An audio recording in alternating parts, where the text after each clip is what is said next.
누가복음 15장을 찾습니다. 누가복음 15장 11절에서 24절 말씀입니다. 교독합니다. 또 이르시되 어떤 사람의 두 아들이 있는데 그가 아버지에게 말하되 아버지여 재산 중에서 내게 돌아올 분깃을 내게 주소서 하는지라. 아버지가 그 살림을 각각 나눠 주었더니 그 며칠이 안 되어 둘째 아들이 재물을 다 모아가지고 먼 나라에 가 거기서 허랑방탕하여 그 재산을 낭비하더니 다 없앤 후 그 나라에 크게 흉년이 들어 그가 비로소 궁핍한지라. 가서 그 나라 백성 중 한 사람에게 붙여 사니 그가 그를 들로 보내어 돼지를 치게 하였는데 그가 돼지 먹는 지엽 열매로 배를 채우고자 하되 주는 자가 없는지라. 이에 스스로 돌이켜 이르되 내 아버지에게는 양식이 풍족한 품꾼이 얼마나 많은가. 나는 여기서 줄여 죽는구나. 내가 일어나 아버지께 가서 이르기를 아버지 내가 하늘과 아버지께 죄를 지었사오니 지금부터는 아버지의 아들의 걸음을 감당하지 못하겠나이다. 나를 품꾼의 하나로 보소서 하리라 하고 이에 일어나서 아버지께로 돌아가니라. 아직도 거리가 먼데 아버지가 그를 보고 죽이니 여겨 달려가 목을 안고 입을 맞추니 아들이 이르되 아버지 내가 하늘과 아버지께 죄를 지었사오니 지금부터는 아버지의 아들이라 일컬음을 감당하지 못하겠나이다 하니라. 아버지는 종들에게 이르되 제일 좋은 옷을 내어다가 입히고 손에 가락지를 끼우고 발에 신을 신기라. 그리고 살찐 송아지를 끌어다가 잡으라. 우리가 먹고 즐기자. 이 내 아들은 죽었다가 다시 살아났으며 내가 잃었다가 다시 얻었노라 하니 그들이 즐거워하더라. 아멘. 세상에 사람들은 그런 얘기를 합니다. 하나님은 없다. 하나님은 안 계신다. 이렇게 주장하는 무신론자들이 있습니다. 그런가 하면은 하나님 계신다. 하나님은 살아계신다라고 주장하는 유신론자들이 있습니다. 이 무신론자들과 유신론자들 사이에 가장 첨예한 논쟁의 초점과 대안은 뭐냐면은 인간이 신을 만들었냐 신이 인간을 만들었냐라는 것입니다. 물론 우리는 하나님이 우리 인간을 만들었다고 이렇게 믿고 있지만은 무신론자들은 그게 아니라 사람이 하나님을 만든 것이다. 사람들의 생각 속에서 신이 만들어진 것이다. 그렇게 얘기를 합니다. 무신론자들이 그런 주장을 하는 중요한 이유는 심리적인 것을 바로 지적합니다. 그러니까 사람 마음 속에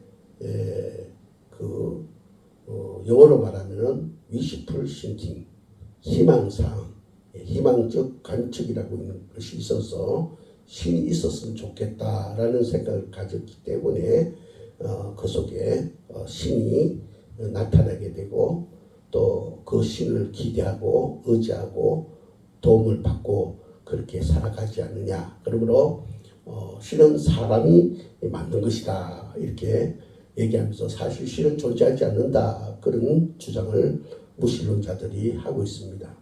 그러나 무신론자들이 그렇게 얘기하면 우리도 똑같이 얘기할 수 있죠. 너희들은 신이 있는데 신이 없었으면 좋겠다. 그런 생각을 가져서 신이 없다고 하지 않느냐. 이렇게 우리는 반박을 할 수 있습니다. 러시아 소설가 도스토옙스키가 그의 작품의 그 인물의 고백을 통해서 이런 유명한 말을 합니다. 제가 한번 읽어보겠습니다. 범죄 현장에서 사람이 죄를 범하려고 할 때 마음속에 다가오는 가장 껄끄러운 생각은 신이다 라고 이렇게 말을 했어요. 그러니까 사람들이 죄를 지을 때 이 마음속에 신을 의식하고 있다. 그래서 죄를 지을 때 그 마음에 불편함을 느낀다. 그런 얘기를 도스토옙스키가 그의 작품의 인물을 통해서 말하는 것을 보게 됩니다. 무신론자는 그렇습니다. 저들은 죄를 지을 때 죄 짓는 행동을 할 때 신이 알고 있고 또 신이 나를 지켜보고 있다. 그런 생각을 본능적으로 하고 있어요. 그래서 그들은 그것이 굉장히 뭐랄까 괴롭고 부담스러운 거예요. 그러다 보니까 이제 신이 없었으면 좋겠다. 그런 생각을 해서 그래서 저들은 이제 신이 없다. 이런 무신론을 만들게 낸 것이라고 우리가 그렇게 우리는 확신을 할 수 있습니다. 왜냐하면 하나님은 분명히 살아계심이 만물 가운데도 있고 또 인간의 본능 가운데도 있어서 그것을 거부하지 못함을 우리가 보게 됩니다. 그래서 그 독일의 천재 철학자 프리드리히 니체는 신이 죽었다 그런 말을 했어요. 그러나 결국 그는 신의 의식에서 결국 자유로울 수가 없어서 말년에 그거는 이제 신경불면증, 정신병자가 되어서 그가 참 그 고통 속에 살다가 생을 마친 것을 보게 됩니다. 그가 신경불면증이 생기기 바로 전에 발간 직전에 희가리가 쓴 낙서가 있는데 이런 메모글을 남겼다고 해요. 오 신이여 당신의 의식은 유령처럼 내 영혼을 약탈하고 있나이다. 이렇게 그 메모를 했다고 합니다. 그러니까 이 니체의 이런 의식의 세계는 틴에이저의 반항심이다. 그렇게 볼 수 있습니다. 어쨌든 이 뭐 신은 있다 없다 논란은 있지만 분명히 신은 있습니다. 오늘 본 말씀 탕자 이야기가 나오고 있는데 이 탕자 얘기는 우리가 잘 알죠, 그죠? 어떤 집에 두 아들이 있었는데 그 중에 둘째 아들이 아버지에게 얘기하죠. 아버지 어차피 아버지의 재산을 아들들에게 나눠줄 것이 아닙니까? 그러니까 내게 너를 분깃을 미리 주십시오. 내가 그것을 가지고 먼 그런 나라로 가서 나의 어떤 세상을 형성하고 싶다. 그렇게 요구를 합니다. 그런 지 얼마 되지 않아서 그는 때를 써서 그 재산을 받아가지고 먼 나라로 가출해 버렸던 이 둘째 아들의 가출심리도 아마 그 신을 부정하고 싶은 그런 동일한 그런 심성이 아니었나. 다시 말해서 아버지가 있는 것이 불편하다 이거죠. 아버지는 분명히 있는데 아버지가 있기 때문에 자기가 있는 것이고 그런데 그것을 불편하게 여기고 아버지 떠나고 싶어서 그래서 자기 나름대로 자유를 누리고 싶어서 먼 나라로 떠나가지 않았나 그렇게 봅니다. 그러므로 어떤 면에서는 그 탕자의 그 외출은 가출은 화려한 외출이고 또 당당한 독립선언이라 이렇게 여길 수 있습니다. 그런데 우리가 오늘 본 말씀을 자세히 분석해 보면은 누가복음 5장 11절에서 24절 내용을 분석해 보면은 이 본문의 초점이 그 둘째 아들이 그 집을 떠나는 것을 강조하는 것이 아니라 그가 돌아왔다는 사실을 강조하고 있음을 보게 됩니다. 그 아들은 잠시 떠나서 세월을 보냈다가 이제 많은 시간이 흐른 후에 그가 다시 고향으로 돌아오는 것을 보게 됩니다. 그러므로 이 탕자의 드라마는 결코 가출의 드라마도 아니고 반항의 드라마도 아니고 이것은 기양의 드라마다. 회심의 드라마다. 그렇게 우리가 그렇게 정리를 할 수 있습니다. 오늘 성경에 나타난 이 둘째 아들의 모습을 지켜보면서 우리는 오늘 본문에서 물어야 할 매우 중요한 세 가지 물음을 우리가 한번 던져보고자 합니다. 자, 첫 번째 물음은 무엇이냐? 무엇이 그를 돌아오게 했는가? 두 번째 질문은 어떻게 그가 돌아왔어야 했는가?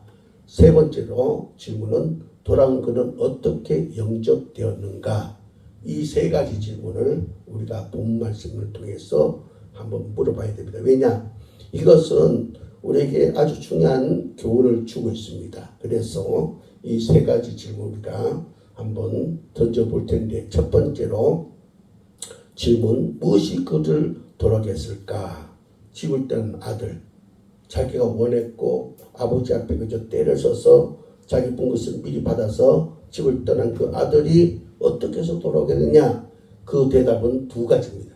하나는 분연이고 하나는 생각입니다.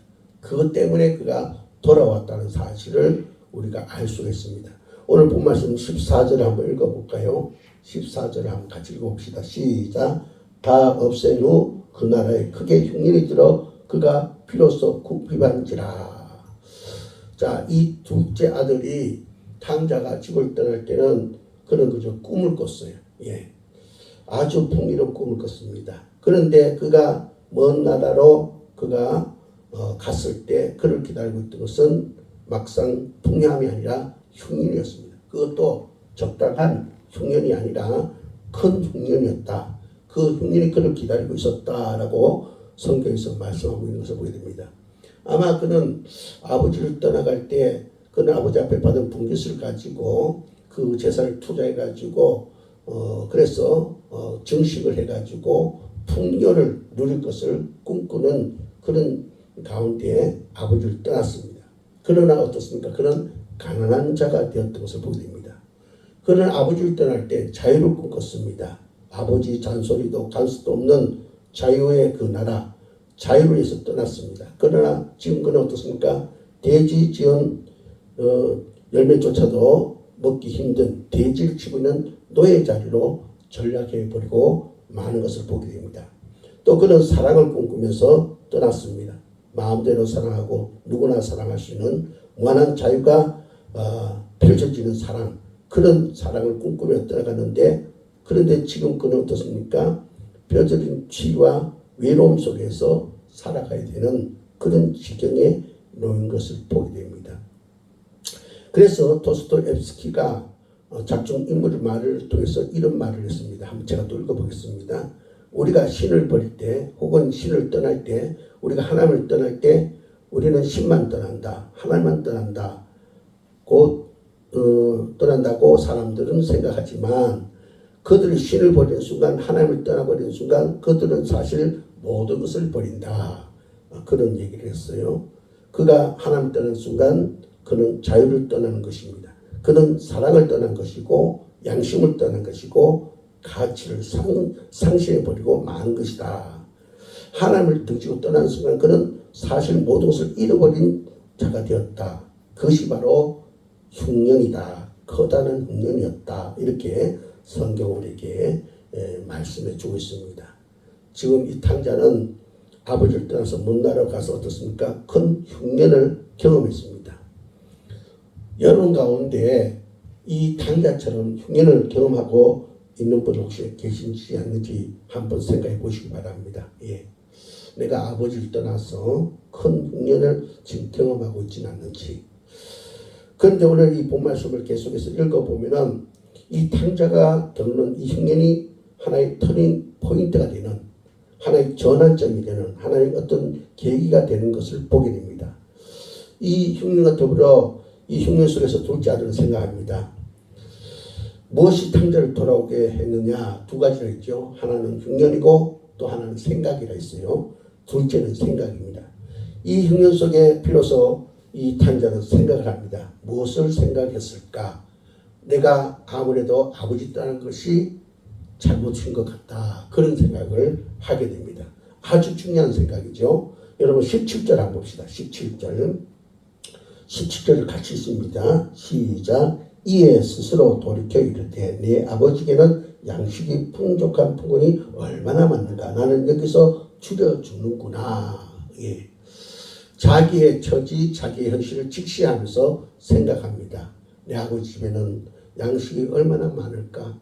거기에 있는 종들까지도 풍족하게 먹고 사는데 나는 여기서 줄여 죽고 있구나. 이런 생각을 했습니다. 이건 독백이죠. 우리가 영어로 마늘로그를 하는데 이 마늘로그, 예. 이 독백 속에서 그가 쏟아내고 있는 그 생각, 그것이 굉장히 중요하다는 것입니다. 그는 자기의 처음 의도와 다르게 먼 나라 가서 큰 흉년을 만났을 때 아마 더 깊이 생각한 것 같습니다. 내가 과거에 아버지와 함께 있을 때가 그래도 더 좋았구나.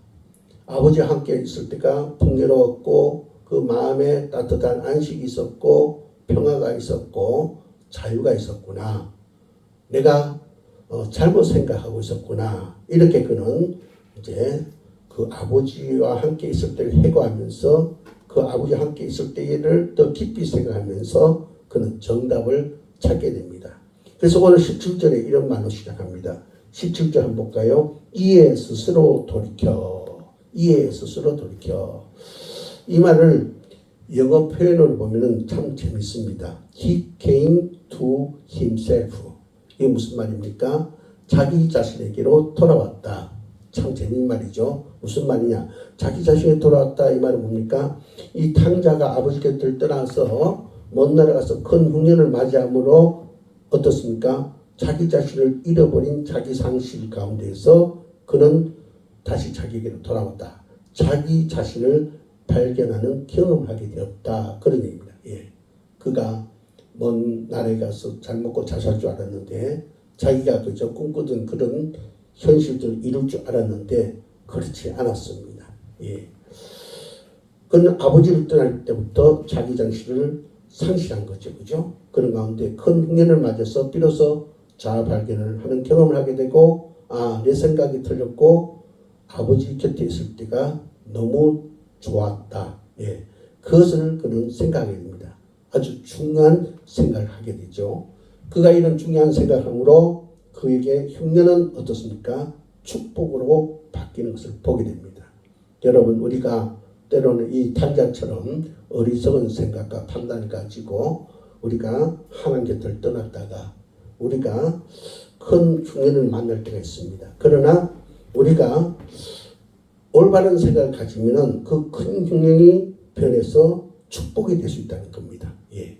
그래서 우리는 아버지를 떠나서 하나님을 떠나서 우리가 그쵸 생각했던 거 우리가 판단했던 것이 빗나갔을 때 그래서 우리에게 많은 그런 고통이 올 때 우리는 바로 내가 잘못 생각했다. 예. 하나님의 곁에 있을 때가 얼마나 더 좋았는가를 우리는 생각한 것, 이 생각이 굉장히 중요하다는 것입니다. 그래서 우리는 그 생각을 하고 그 중요한 생각으로 말미암아 바로 고통을 축복으로 바꾸는 그런 자가 되릴 줄 믿습니다. 예. 아마 금세기의 평신도로서 전 세계에 가장 커다란 영향을 끼친 분이 있다면 영국의 옥스퍼드와 캠브리지에서 가르치던 주옥같이 많은 소설, 책을 썼던 C.S. 루이스라는 교수가 아닐까 이렇게 생각해 봅니다. 그가 옥스퍼드 채플에서 한 번은 설교를 하고 나왔을 때 어떤 젊은이가 이런 질문을 던졌습니다. 교수님, 신이 살아계신다면 하나님 살아계신다면 이 세상에 현할 수 없는 설명할 수 없는 고통이 왜 이단지도 많습니까? 그렇게 질문을 했다고요. 그러니까 C.S. 루이스라는 교수가 그 청년을 바라보면서 조용히 이렇게 답변을 했답니다. 젊은이 형제여, 이 세상을 살아가는 사람들이 그렇지 않아도 교만한데 고통마저 없다면은 사람들이 얼마나 더 교만했겠는가. 그런 얘기를 하면서 이어서 또 이런 얘기를 했대요. 고통은 말이야 기먹은 사람을 깨우쳐주는 하나님의 학성이지 하나님의 메가폰이지 그렇게 얘기했다는 것입니다. 그렇습니다. 우리는요 고통당할 때 하나님의 음성이 들려옵니다. 고통 속에서 역경 속에서 사람들은 하나님의 무릎을 꿇게 됩니다. 그때서 비로소 하나님을 쳐다보게 됩니다. 그래서 흉년이 필요하다 그런 얘기입니다. 예. 궁핍도 때로는 인생의 장에서 필요한 것이라는 사실을 우리가 오늘 본 말씀을 통해서 깨달아 볼 수가 있습니다. 흉년이 오거든 지금 여러분의 인생에 흉년이 왔다고 생각하든 여러분 생각하시기 바랍니다. 내 생각이 잘못되었구나. 그래도 내가 하나님 곁에 있을 때가 얼마나 좋았던 때인가 여러분이 생각을 해보시고 그 흉년 속에서 내 인생에 대해서 내가 어떤 결단을 내야 될 것인가 깊이 생각해 보시기 바랍니다. 예. 우리가 이 흉년을 당했을 때 이 생각해 본다는 것, 내 자신이 잘못된 생각을 하고 있었다. 과거에 하나님께 있을 때가 더 복 있는 삶이었다. 이 생각하는 것이 중요합니다. 예. 근데 더 중요한 건 뭡니까? 흉년이 오기 전에 이 생각을 하는 것이 더 중요하다겠죠. 예. 쉽게 말해서 매 맞고 정신 차리지 말고 매 맞기 전에 우리가 정신 차리는 것이 더 중요하다 이 말입니다. 그래서 우리는 바로 생각이 중요하다. 예, 생각이 중요하다. 이 탕자가 집으로 어떻게 해서 돌아왔다고요? 흉년과 생각 때문에 돌아오게 됐다. 두 번째로 우리가 이 탕자에 비롯해서 이런 질문을 던져봅니다. 어떻게 그는 돌아와야 했는가? 예, 여기도 두 가지 답이 있습니다. 떠나야 하고 돌아와야 합니다. 떠난과 돌아옴, 이것이 있어야 돌아올 수 있다 이 말이죠. 예. 자, 우선 우리도 어떻습니까? 떠나야 됩니다. 떠나야 돌아올 수가 있어요. 여러분 20절 한번 볼까요? 20절 같이 읽습니다. 시작. 이에 일어나서 아버지께로 돌아가니라. 아직도 거리가 먼데 아버지가 그를 보고 축인이 입에 달려가 목을 안고 입을 맞추니. 자, 여기 보니까 이에 일어나서 그랬습니다. 왜 일어났습니까? 그 먼 나라에서 떠나려고, 먼 나라를 떠나서 아버지 집으로 돌아가려고 일어났습니다. 이것은 떠나는 출발이었습니다. 떠남의 출발이었어요. 일어났습니다. 행동한 것입니다. 예. 떠나기 위한 행동이죠. 그는 생각만 한 것이 아니라 행동으로 실천했더라. 액션을 가졌더라. 그런 얘기예요. 예. 여러분 오늘 본 말씀을 가만히 들어보시기 바랍니다. 18절, 19절 한번 읽어볼까요? 18절, 19절 시작. 내가 일어나 아버지께 가서 이르기를 아버지 내가 하늘과 아버지께 죄를 지었사오니 지금부터 아버지 아들이라 일컬음을 감당하지 못하겠나이다. 나를 품꾼의 하나로 보소서 하리라 하고. 자, 지금 18절과 19절은 탕자가 큰 그 흉년을 만남으로 그가 어떻습니까? 생각하는 겁니다. 생각. 예. 그가 그죠? 예. 지난 날을 돌아보면서 이제 생각합니다. 내가 일어나 아버지로 가서 이르기를 아버지 내가 하늘과 아버지께 죄를 지었사오니 지금부터는 아버지 아들이라 일컬음을 감당하지 못하겠나이다. 나를 품꾼의 하나로 보소서 하리라. 그렇게 생각합니다. 그 다음에 20절을 읽어봅시다. 20절 같이 읽습니다. 시작. 이에 일어나서 아버지로 돌아가니라. 아멘고까지. 예. 자, 이에 일어나서 아버지로 돌아가니라. 이건 행동입니다. 예. 바로 이 탕자는 어떻습니까? 생각을 했고 생각한 그것을 어떻게 해요? 행동으로 옮겼더라. 예. 그가 이제 독백하지 않습니까? 우리가 보면은 18절에 내가 일어나 아버지께로 가서 이르기를 아버지가 내가 하늘과 아버지께 죄를 지었사오니 19절에 지금부터는 아버지 아들이라 일컬음을 감당하지 못하겠나이다. 나를 품꾼의 하나로 보소 하리라. 이거 뭡니까? 리허설입니다. 예. 자기가 그죠? 올바른 생각을 하고 그리고 이제 행동을 하는데 내가 아버지 옆에 가가지고 이렇게 내가 말을 해야 되겠다. 리허설을 하는 거죠. 예. 리허설을 합니다. 그죠? 그리고 그것을 어떻게 해요? 생각만 하고 연습만 하는 것이 아니라 실제로 행동으로 옮기는 것을 보게 됩니다. 예. 그래서 어떻습니까? 그가 일어났더라. 그 자리를 떠났더라. 떠났기 때문에 그는 돌아올 수 있었더라. 할렐루야. 예. 우리는 생각에만 머무는 자가 되지 말고 생각했으면 어떻게 됩니까? 우리는 그거 가지고 행동하는 자가 되어야 될 줄 믿습니다. 예. 그래서 우리는 설교 말씀 들 때마다 찔리만 받지 말고 그래서 야 내가 이거 참 잘못했구나. 내가 이렇게 해야지. 그렇게 생각만 머물지 말고 우리는 생각했으면 돼요. 행동으로 옮기는 자가 되어야 된다. 할렐루야. 예. 우리가 간혹 전도하다 보면은 그런 사람이 있어요. 우리 예수 믿고 구원 받으세요. 우리 교회 나와서 같이 신앙생활 합시다 하면은 생각해 볼게요. 이런 사람이 있어요. 또 시간이 지나가지고 그 사람 만나서 또 얘기합니다. 지난번에 생각해 본다는데 어떻게 생각해 보셨습니까? 우리 같이 예수 믿고 우리 함께 교회 섬기시라면 또 생각해 볼게요. 예, 생각해 볼게요. 그래 그죠? 그때 마음속으로 그런 얘기를 하고 싶은 생각이 듭니다. 그 생각 지옥 가서까지 하겠다. 지옥 가서까지 하겠다. 예, 그런 생각을 해봅니다. 이에 일어나서 예, 이것은 떠나기 위한 출발입니다. 결단입니다. 떠나야 하는 것입니다. 그죠? 우리는 불신앙의 자리에서 떠나야 되고 하나님의 불순종의 삶을 살기 위해서 떠나야 되고 사탄의 미혹에 넘어지는 생활에서 우리 떠나야 되고 우리가 하나님의 그죠? 하나없이 살던 삶 또 형식적으로 살았던 그 삶 역행의 자리에 있던 그 삶의 자리를 박차고 우리는 돌아와야 합니다. 네. 일어나는 것 이것이 바로 결단이라는 것입니다. 예. 여러분 우리가 창세기 보면 아브라함의 이야기가 나오지 않습니까? 하나님께서 아브라함을 보아서 내가 내게 지시할 땅으로 가라 할 때 그는 어떻습니까? 바로 갈대아 우르를 떠났더라 그렇게 말하고 있어요. 그리고 약속의 땅, 젖과 꿀이 흐르는 가나안 땅으로 떠났더라 그렇게 말합니다. 예.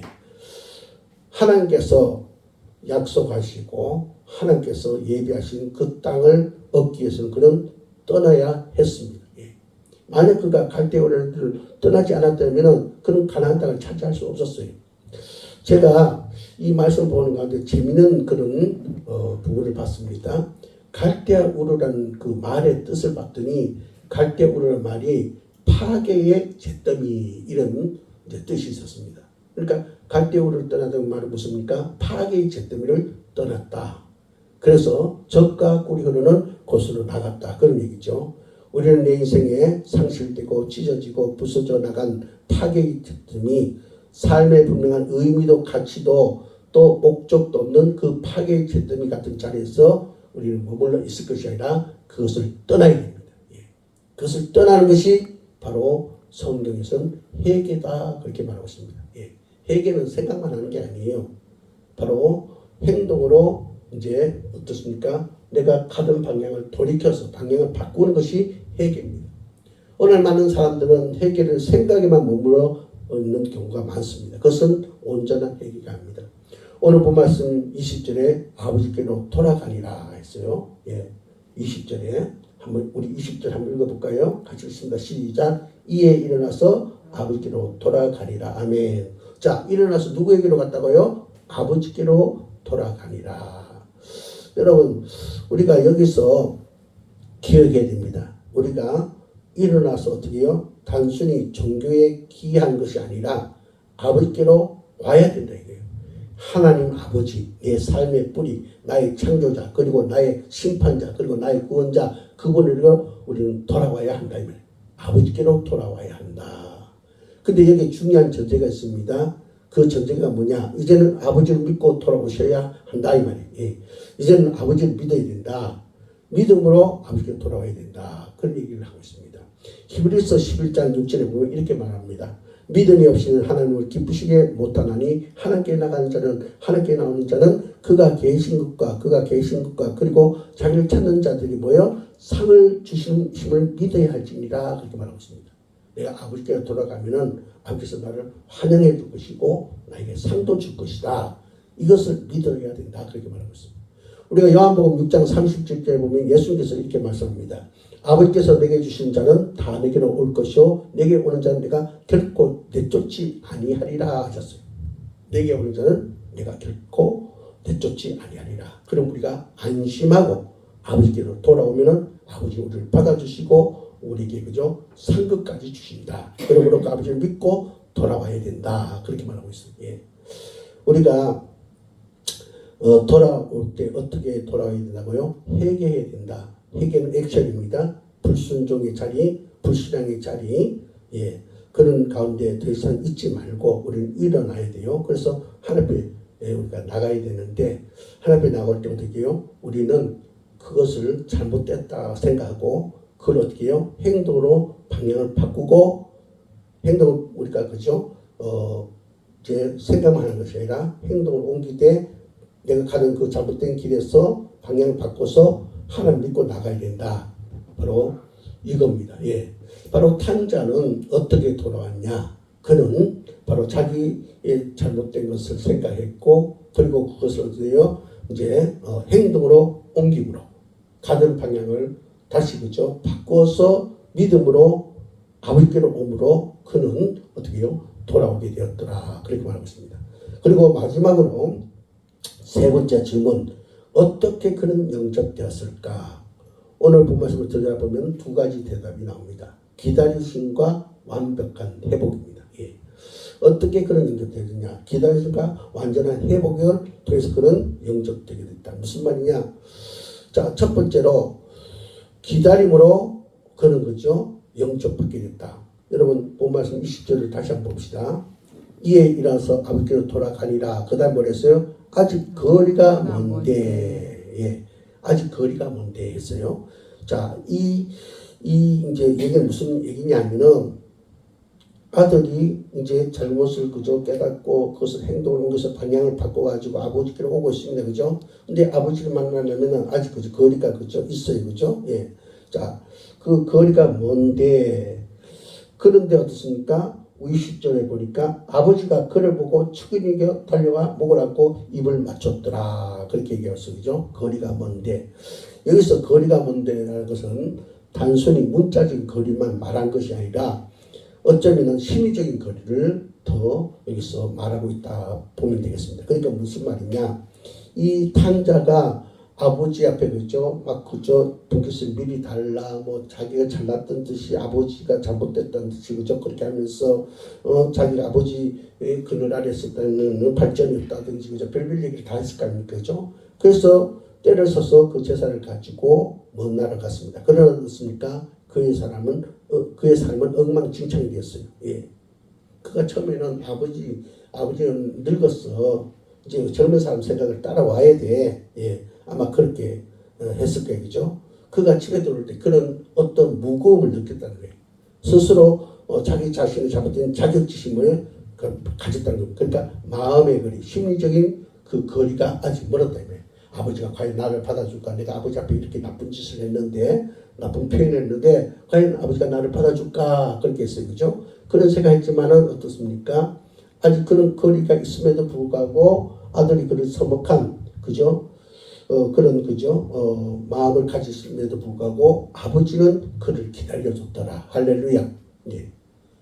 아들의 마음은 아버지와 거리가 있을지 모르지만 아버지는 그죠? 거리가 없었다는 거예요. 이미 어떻습니까? 그 아들을 그죠? 다 그죠? 이해하고 충분히 받아들일 그런 마음가짐을 가지고 기다렸다는 거예요. 예. 참 대단한 아버지지 않습니까? 바로 그분이 우리 하나님이란 거예요. 예. 뿐만 아니라 그죠? 이 아버지는 기다림을 통해서 그를 영접했고 또 뭡니까? 완전한 회복을 통해서 그를 영접했더라. 자, 무슨 얘기입니까? 아까 제가 뒷부분을 좀 읽었습니다. 그렇죠? 20절에 그렇죠? 예. 아직 거리가 먼데 아버지가 그를 보고 지금 누가 누구를 봤어요? 아버지가 아들을 봤습니다. 아들이 아버지를 본 것이 아니라 아버지가 바로 그 아들을 먼저 봤어요. 그리고 축인이 위해서 달려갔습니다. 누가요? 아들이 달려간 것이 아니라 아버지가 달려갔습니다. 그리고 목을 안고 입을 맞추면서 그죠? 그를 그저 반겨 맞이합니다. 예. 그러면서 이제 그가 이제 아버지가 그 아들을 완벽한 회복을 그죠? 준비하고 그를 영접한 것을 보게 됩니다. 근데 여기 보니까요. 지금 누가 누굴 봤냐? 아버지가 아들을 봤고 누가 누구에게 달려갔어요? 아버지가 아들에게 달려갔다 했는데 스펄전 목사님이 이 부분을 이렇게 얘기했어요. 맞다. 이제 둘째 아들이 간신히 가까스로 한 걸음 무겁게 내딛고 있었을 때 이 아들이 둘째 아들이 한 걸음을 내딛는 순간 아버지는 10걸음으로 달려왔다. 이렇게 해석을 하셨어요. 참 감동스러운 그런 해석이 아닌가 생각합니다. 그러면 이것은 아들이 돌아온 스토리뿐만 아니라 아버지가 기다리고 있었다는 스토리라고 그렇게 보면 되겠습니다. 예. 자, 기다렸어요. 기다림으로 그를 영접해줬고 그 다음에 어떻게 해요? 완벽하게 회복시키기 위해서 그것을 준비하고 아버지는 그 아들을 기다림으로 그는 그렇게 영접받게 되었다. 우리 22절에서 24절까지 한번 같이 읽어봅시다. 시작. 아버지는 종들에게 이르되 제일 좋은 옷을 내어다가 입히고 손에 가락지를 끼우고 발에 신을 신기라. 그리고 살찐 송아지를 끌어다가 잡으라. 우리가 먹고 즐거워하자. 이 내 아들은 죽었다가 다시 살아났으며 내가 잃었다가 다시 얻어노라니 그들이 즐거워하더라. 여기 보세요. 지금 아들이 그죠? 아버지 집으로 돌아오고 있어요. 그죠? 예. 저 멀리 그죠? 가물가물 본데 아버지는 미리 그 아들 알아보고 아버지가 먼저 받고 아버지가 먼저 달려갑니다. 그러면서 그 아들을 축이내서 다리가 목을 안고 이제 입을 맞추는데 여기 입을 맞춘 것은요, 야 반갑다 하면서 한번 쪽 맞추는 것이 아니라 막 반가워가지고요, 온 얼굴에 쪽쪽대는 거예요. 여기도 쪽, 저기도 쪽, 막 이렇게 쪽쪽대면서 그죠, 막 감격해하는 거예요. 감격해하면서 너가 이제라도 와서 정말 다행이다. 내가 너를 얼마나 기다렸지 않느냐. 내가 너가 올 줄 믿었다. 그렇게 이제 하는 것이 바로 입 맞췄다 그런 얘기입니다. 그러니까 너가 왔구나 정말 잘 왔다. 내가 얼마나 기다린지 모른다. 올 줄 알았다. 이렇게 계속 입 맞추면서 바로 아버지가 그걸 그죠 넉넉하게 맞이해주는 그런 모습입니다. 예. 근데 여기 보니까 뭐랬습니까? 아버지가 그를 그렇게 기쁘게 맞이하면서 종들께 말합니다. 제일 좋은 옷을 내어다가 입히고 옷을 미리 준비했다는 거예요. 그 다음에 손에 가락지를 끼우고 이 준비가 되지 않으면 그죠? 손에 가락지를 끼울 수가 없습니다. 발에 신을 신기라 신까지 준비했습니다. 그리고 살찐 송아지를 끌어다가 잡아라 우리가 먹고 즐기자 하면서 그죠? 내가 죽었다가 다시 살은 아들 만난 격이고 내가 잃어버렸다가 다시 얻은 아들 만난 그런 격이다. 그러면 우리가 기뻐하고 즐거워해야 되지 않겠느냐 그렇게 말합니다. 그러니까 완벽한 회복을 통해서 그 아들이 영접되어졌더라. 자, 여기에서 하나하나 의미를 한번 찾아봅시다. 예. 자, 아버지는 아들을 위해서 완벽한 기다림, 완벽한 그 아들을 회복시키기 위한 준비를 통해서 그 아들을 맞이했다는 것입니다. 예.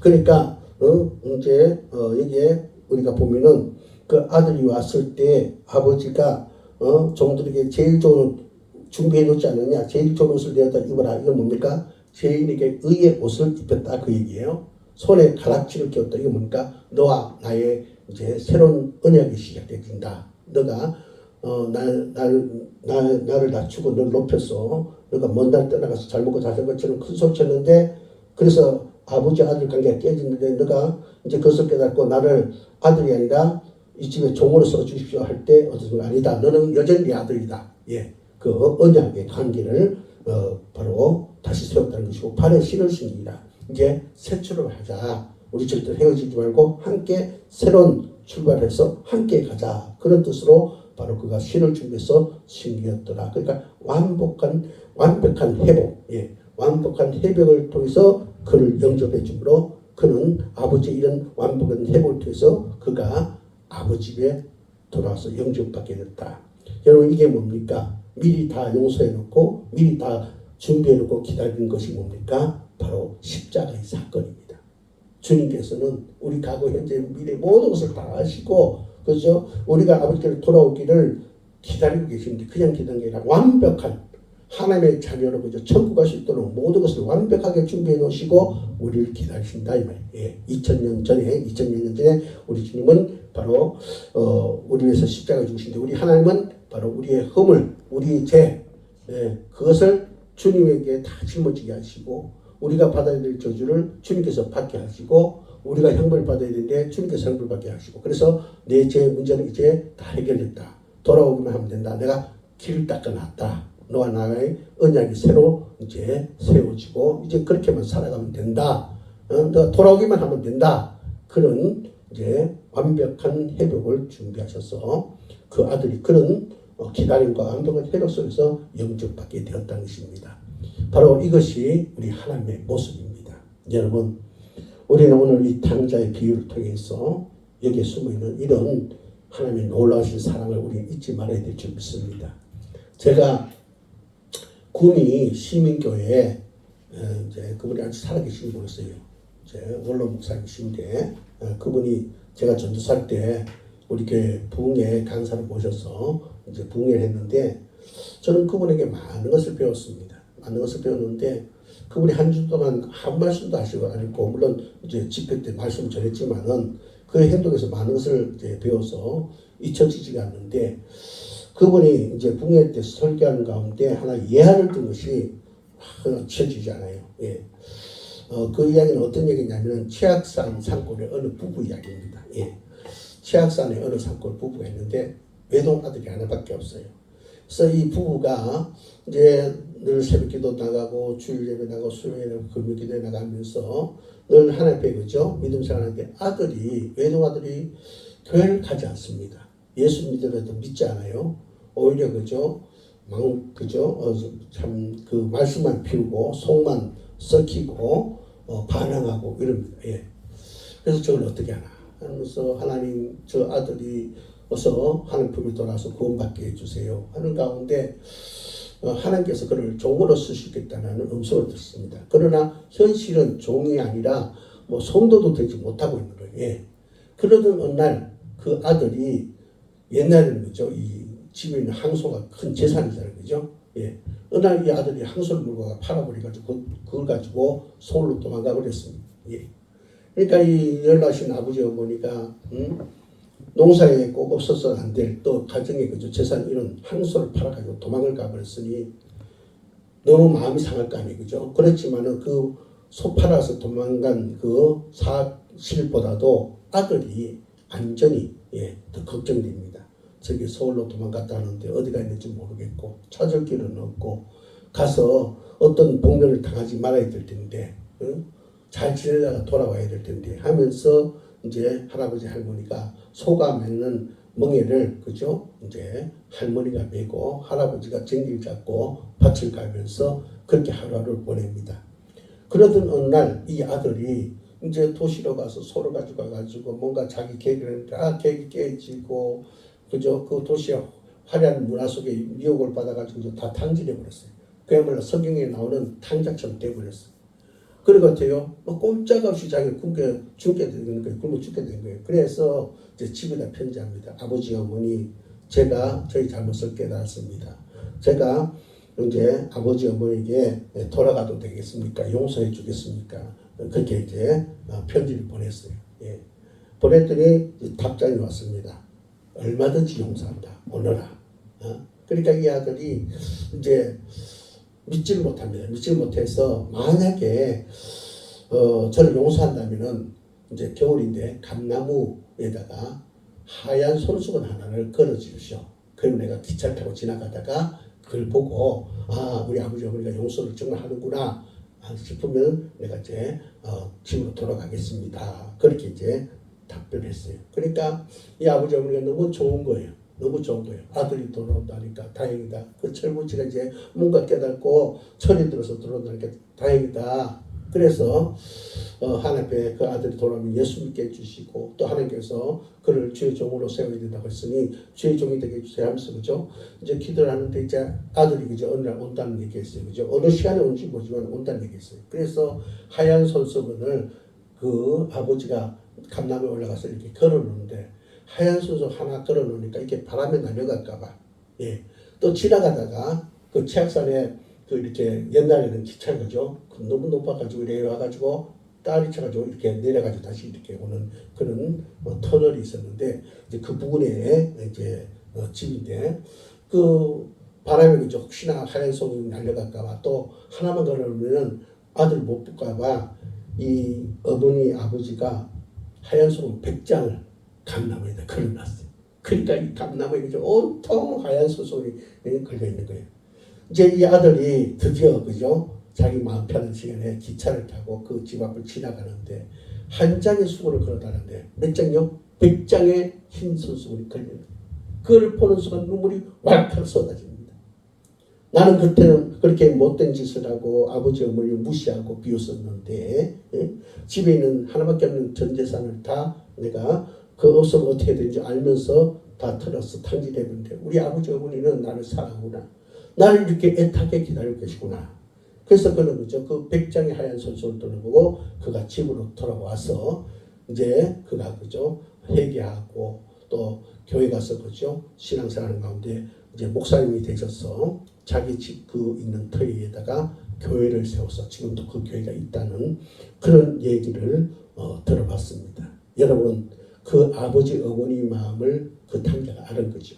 그래서 그가 울먹이면서 어쩔 줄 모르는 마음으로 그런 집으로 돌아왔습니다. 이것이 바로 하나님의 마음이란 것입니다. 여러분 오늘 하나님은 오늘 이 메시지를 통해서 탕자인 우리가 아버지께로 귀향하기를 원하고 있습니다. 저와 여러분이 아버지께로 귀향하는 자가 되시기를 주의 이름으로 축복합니다. 기도드리겠습니다. 하나님 감사합니다. 우리는 탕자입니다. 교회 안에는 탕자, 교회 밖에는 탕자입니다. 아버지 하나님의 말씀에 귀를 기울이지 아니하고 하나님을 인지하지 못하고 내 생각 내 뜻대로 아버지 내 철학대로 아버지 하나님을 무시하면서 우리가 살아왔습니다. 아버지 하나님 이제 우리가 인생의 큰 아버지의 흉년을 통해서 우리 생각이 잘못되어진 것을 알게 되었고 이제 아버지께로 돌아가야 되겠다는 생각을 했으니 행동으로 옮기는 자 되게 하옵소서. 그리고 아버지며 아버지께로 믿음을 가지고 회개하면서 돌아오는 자가 되게 하시고, 또 아버지 하나님은 우리를 오래전부터 기다리고 계심을, 완벽한 회복을 위해서 모든 준비를 다 하시고 기다리고 계심을 알고 우리가 아버지며 속히 탕자의 기한을 할 수 있는 자가 되게 도와주옵소서. 그래서 아버지님, 우리는 참된 하나님의 자녀가 되어서 하나님을 아버지라 부르며 주의 품 안에 사는 자 되게 하시고 주님 뜻 가운데 가는 자가 될 수 있도록 도와주시옵소서. 예수 이름으로 간절히 기도하옵나이다. 아멘.